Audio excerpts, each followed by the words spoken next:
Avant de commencer, une question simple. Quel est, selon vous, le pays le plus surendetté du monde développé? Les États-Unis? Le Japon? La France? Écrivez votre réponse en commentaire tout de suite. Je parie que le vrai coupable va vous surprendre.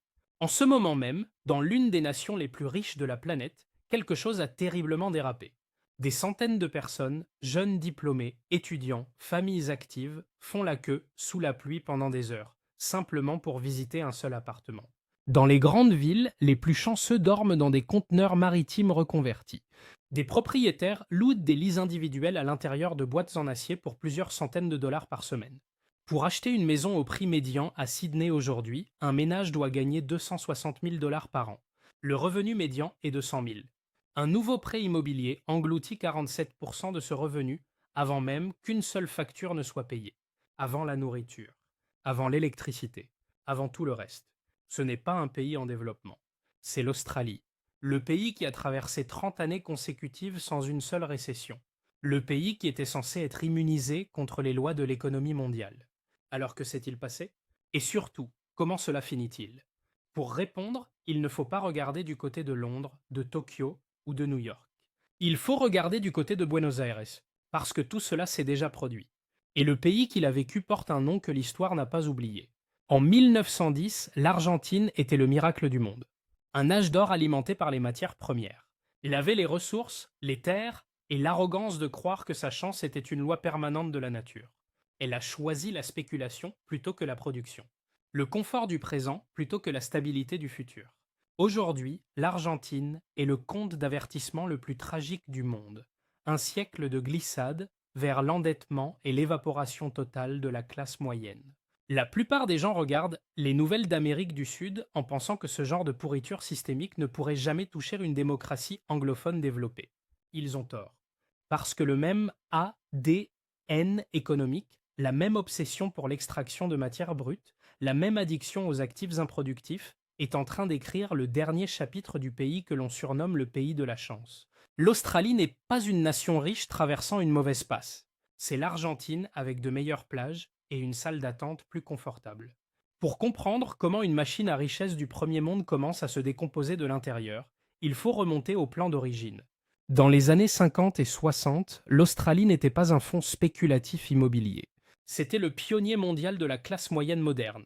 Après la Seconde Guerre mondiale, face à un boom démographique et à une vague de migration européenne, le gouvernement de l'époque a forgé un contrat social très précis avec sa population. L'accord était simple et révolutionnaire. Le logement n'était pas un marché. C'était un droit fondamental. Ce n'était pas un slogan publicitaire. C'était une réalité mathématique.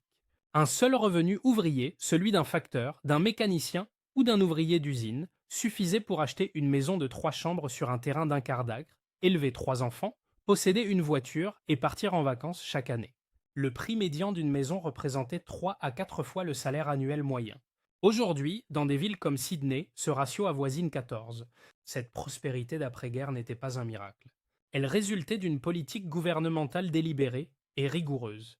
L'État traitait le logement comme une infrastructure nationale, au même titre qu'une autoroute ou un réseau électrique. Il libérait des terrains à prix abordables, construisait massivement des logements publics et régulait strictement le secteur bancaire pour que le crédit serve à bâtir, non à spéculer. À la fin des années 60, le taux de propriété dépassait 70%. Et comme le logement était bon marché, l'énergie financière du pays était contrainte de se diriger vers l'innovation et l'industrie. On fabriquait des voitures, des machines à laver, des téléviseurs, des équipements lourds. L'Australie était une puissance industrielle diversifiée. Dans les années 80, la classe moyenne australienne était sans doute la plus financièrement sécurisée de l'histoire de l'humanité. Mais la stabilité ennuie le secteur financier. Un système qui fonctionne parfaitement pour la classe ouvrière ne génère pas de profits exponentiels pour les banques et les investisseurs. Les murs de la forteresse étaient solides, mais ils allaient être percés de l'intérieur. Chaque effondrement économique a son point d'ignition, un moment précis où une nation approche d'un carrefour, regarde le chemin de la croissance durable et choisit consciemment de foncer droit dans le ravin. Pour l'Argentine, c'était le refus de s'industrialiser avant la Première Guerre mondiale. Pour l'Australie, l'erreur fatale porte une date exacte, le 21 septembre 1999.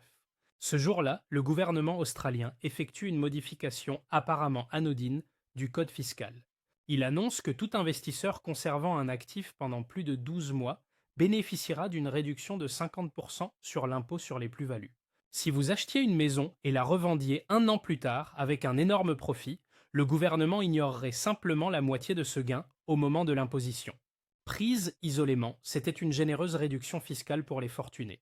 Mais le code fiscal australien contenait déjà une faille plus ancienne et très inhabituelle, appelée le negative gearing, l'endettement négatif. Pour comprendre ce mécanisme, il faut comprendre la maladie au cœur de l'économie australienne. Dans presque toutes les autres démocraties capitalistes, si vous achetez un investissement et qu'il perd de l'argent, vous assumez la perte. C'est le risque du capitalisme. Mais en Australie, si vous achetez un bien locatif et que le loyer perçu ne couvre pas les intérêts de votre emprunt, le gouvernement vous autorise à déduire cette perte directement de votre impôt sur le revenu. Imaginez l'absurdité du mécanisme. Une infirmière travaille 60 heures par semaine dans un hôpital public et paie le taux marginal maximal d'imposition. Pendant ce temps, un cadre fortuné achète son cinquième bien locatif et structure intentionnellement son emprunt pour perdre de l'argent chaque semaine. Le gouvernement utilise alors les impôts de l'infirmière pour rembourser les pertes du cadre sous forme de crédit fiscal. Avant 1999, ce mécanisme était une curiosité du système. Mais quand le gouvernement a introduit la réduction de 50% sur les plus-values, il a accidentellement combiné deux produits chimiques volatiles et créé une bombe financière. Une stratégie entièrement nouvelle est née. On achète une maison, on perd intentionnellement de l'argent dessus pour effacer son impôt sur le revenu grâce à l'endettement négatif. Puis on attend que la valeur monte, on revend, et on ne paie quasiment aucun impôt sur les millions de profits grâce à la réduction sur les plus-values. Du jour au lendemain, le système d'exploitation du pays a été réécrit. Le logement n'était plus un abri. Ce n'était plus un droit. C'était un casino subventionné par l'État et exonéré d'impôts. L'impact psychologique sur la nation a été dévastateur. Pourquoi quelqu'un en Australie risquerait-il son capital pour lancer une entreprise technologique? Pourquoi construirait-on une usine? Pourquoi investirait-on dans la recherche médicale? Le gouvernement venait de garantir un rendement parfaitement légal, sans risque et subventionné, simplement pour accumuler des terrains résidentiels. Les vannes se sont ouvertes. Les fortunés ont commencé à acheter leur deuxième, troisième, quatrième logement, utilisant la valeur du premier pour financer le suivant. Quand un jeune couple se présentait à une enchère pour sa première maison, il n'affrontait pas d'autres familles. Il affrontait des investisseurs activement subventionnés par le gouvernement fédéral pour les surenchérir. C'était un transfert de richesse organisé, des jeunes et des productifs vers les anciens et les fortunés. La classe moyenne australienne a cessé de construire l'avenir et s'est mise à échanger le passé dans un mouvement perpétuel de prix toujours plus élevés. Quand une nation cesse de produire et commence à spéculer, la structure du pouvoir change fondamentalement. Dans une économie saine, les plus riches sont les innovateurs, ceux qui inventent de nouvelles technologies ou résolvent des problèmes complexes.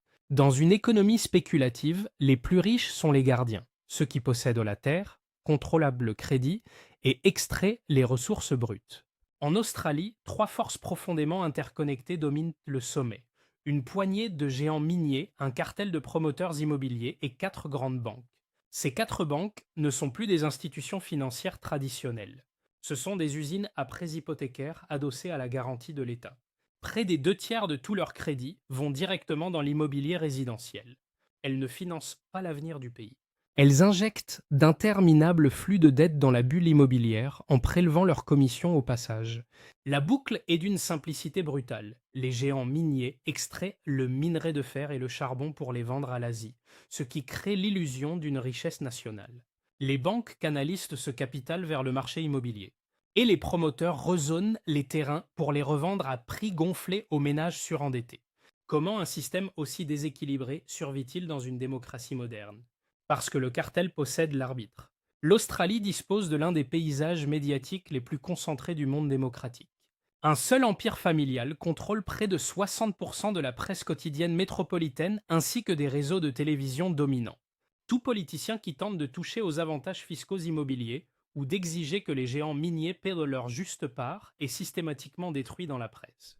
La preuve la plus flagrante date de 2010. Au sommet d'un boom mondial des matières premières, le Premier ministre australien a proposé une taxe sur les superprofits miniers, un plan parfaitement rationnel pour capter une part équitable de la richesse nationale avant que les ressources ne soient épuisées. La réponse de l'industrie minière a été fulgurante. Pas de négociation, simplement l'ouverture d'échiquiers. Le lobby minier a lancé une campagne publicitaire massive de 22 millions de dollars contre le gouvernement. En quelques semaines, la pression politique est devenue si intense que le Premier ministre a été renversé lors d'un coup interne nocturne par son propre parti. Son successeur a immédiatement vidé la taxe de sa substance et le cartel minier a repris ses activités comme si de rien n'était. Ce jour-là, l'illusion de la démocratie australienne s'est fissurée sur la scène mondiale. Si l'on veut mesurer ce que cette spéculation a coûté au pays, il suffit de consulter l'atlas de la complexité économique de Harvard. Cet indice mesure le degré de sophistication technologique et de savoir humain nécessaire pour produire les exportations d'une nation. Les pays en tête construisent de l'aérospatial, des robots, des semi-conducteurs. L'Australie se classe au 93e rang, le plus bas de tous les pays développés, derrière l'Ouganda, nettement en dessous du Vietnam ou du Bangladesh, des pays possédant une fraction de sa richesse. L'Australie ne fabrique quasiment rien. Elle n'exporte quasiment rien qui nécessite un cerveau humain. Ce qu'elle fait, presque exclusivement, c'est creuser des minéraux dans le sol, minerais de fer, charbon, gaz naturel liquéfié, et les charger sur d'énormes navires en direction de l'Asie. Pour mesurer la tragédie, il suffit de se rappeler ce que le pays savait faire. Pendant la majeure partie du XXe siècle, l'Australie concevait, fabriquait et assemblait ses propres voitures. La marque Holden n'était pas qu'un véhicule. C'était la preuve ultime de la souveraineté industrielle australienne. Mais à mesure que le capital a quitté l'industrie pour le casino immobilier, la production locale a été asphyxiée. En 2017, la dernière Holden est sortie de la chaîne de montage. Les usines ont fermé. Les talents d'ingénierie se sont dispersés. L'Australie est devenue le seul pays développé de sa taille totalement incapable de construire ses propres véhicules.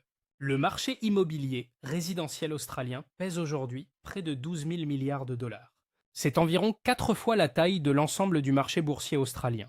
À cause de cela, le pays ne consacre qu'1,7% de son PIB à la recherche et développement. Pendant que le reste du monde se livre à une course féroce pour dominer l'intelligence artificielle, l'informatique quantique et la transition énergétique, le capital intellectuel et financier de l'Australie est littéralement piégé dans les murs de vieilles maisons surévaluées. Le pays a optimisé toute sa société autour de la possession passive de terre. Mais tôt ou tard, une nation bâtie sur de la terre finit par découvrir qu'elle se tient au bord d'une faille géopolitique. Car si le piège domestique est sombre, le piège géopolitique est potentiellement fatal. L'élite politique australienne vit dans une illusion stratégique. Elle dépend entièrement de sa principale menace stratégique pour acheter environ 30% de ses exportations et maintenir son économie à flot. Au même moment, elle dépend entièrement d'une Amérique de plus en plus distraite pour assurer la totalité de sa défense militaire. Elle attend des Américains qu'ils la protègent du pays même qui paie ses factures. Ce n'est pas une politique étrangère équilibrée, c'est un piège. Et ce piège a une dimension physique terrifiante, parce que l'Australie a vidé sa base industrielle pour construire une bulle immobilière, elle ne possède plus l'infrastructure nécessaire pour survivre à un choc mondial. Aujourd'hui, le pays dispose d'environ 30 jours de réserve de carburant liquide. Il ne raffine quasiment rien sur son territoire. Chaque goutte de gazole qui fait rouler les camions, les tracteurs et les trains doit être importée par voie maritime. Si un conflit éclate dans l'Indo-Pacifique, ou si les voies maritimes en mer de Chine méridionale sont bloquées pour quelque raison que ce soit, l'économie australienne ne ralentit pas. Elle s'arrête. En un mois, le pays épuiserait le carburant nécessaire pour transporter sa propre nourriture des fermes vers les villes. Un pays incapable d'alimenter sa propre chaîne d'approvisionnement alimentaire n'est pas une puissance souveraine et indépendante. C'est un dépôt de ravitaillement vulnérable attendant de voir quelle superpuissance le réclamera en premier. Chaque issue de secours est bloquée. Se découpler économiquement de la puissance asiatique signifie perdre 30% des revenus d'exportation du jour au lendemain et faire exploser la bulle immobilière. Apaiser Pékin pour sauver l'économie signifie renoncer à la garantie de sécurité américaine, la seule chose qui se dresse entre l'Australie et une vulnérabilité militaire totale. Le système ne peut pas être réformé, alors il continue simplement. La dette croît, la complexité industrielle se réduit, l'exposition stratégique s'approfondit et le compte à rebours avance. On peut manipuler des codes fiscaux, imprimer de la monnaie, acheter des politiciens, mais toute civilisation finit par affronter les lois immuables des mathématiques. Pendant 2 décennies, l'illusion économique australienne a été maintenue en vie par une perfusion de taux d'intérêt proche de zéro. La population a pris cet argent bon marché et l'a utilisé pour enchérir sur le prix de la terre, jusqu'à devenir le peuple le plus endetté du monde développé. Mais l'ère de l'argent gratuit est révolue. Alors que la Banque centrale est contrainte de maintenir les taux à des niveaux élevés pour combattre une inflation structurelle tenace, l'immense mur de dette des ménages australiens commence à se fissurer. Des centaines de milliers de familles réalisent soudain que la maison à 1 million qu'elles ont achetée n'était pas un patrimoine. C'était une prison financière.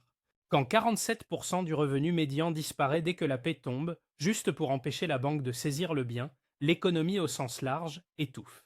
Le commerce de détail s'effondre. Les petites entreprises ferment. La récession par habitant, la mesure réelle de la richesse individuelle, connaît sa plus longue période de déclin jamais enregistrée dans l'histoire du pays. Et le contrat social n'est plus simplement effiloché. Il est rompu. Quand plus de 150 000 Australiens vivent dans des tentes, des camionnettes et des conteneurs au milieu d'une économie prétendument florissante, ce n'est pas une correction de marché. C'est une défaillance systémique. Il y a un siècle, les élites de Buenos Aires contemplaient la ville depuis leur balcon à l'européenne et se croyaient trop riches pour échouer. Elles avaient la terre. Elles avaient l'or. Elles pensaient que leur chance était un trait permanent de l'univers. Alors, elles ont cessé de construire pour l'avenir et se sont mises à dévorer leur propre société pour protéger la richesse du présent. L'Australie s'est regardée dans le même miroir et a fait exactement le même choix. Elle avait 30 ans d'avance sur le reste du monde. Des ressources infinies, une population éduquée, un niveau de vie qui faisait l'envie de la planète. Mais au lieu d'utiliser cet âge d'or pour bâtir une superpuissance technologique complexe et résiliente, elle l'a vendu au plus offrant. Le grand rêve australien n'est pas disparu de cause naturelle. Il a été démantelé brique par une classe de gens qui croyaient pouvoir échapper aux mathématiques. L'Australie n'est pas une nation riche traversant un passage difficile. C'est l'Argentine avec de meilleures plages et une salle d'attente plus confortable. La richesse que l'on voit sur les cartes postales est réelle, mais elle est empruntée. Et sur le long terme, l'histoire ne récompense pas les pays qui se contentent de paraître riches. Elle récompense ceux qui construisent de quelque chose qui dure.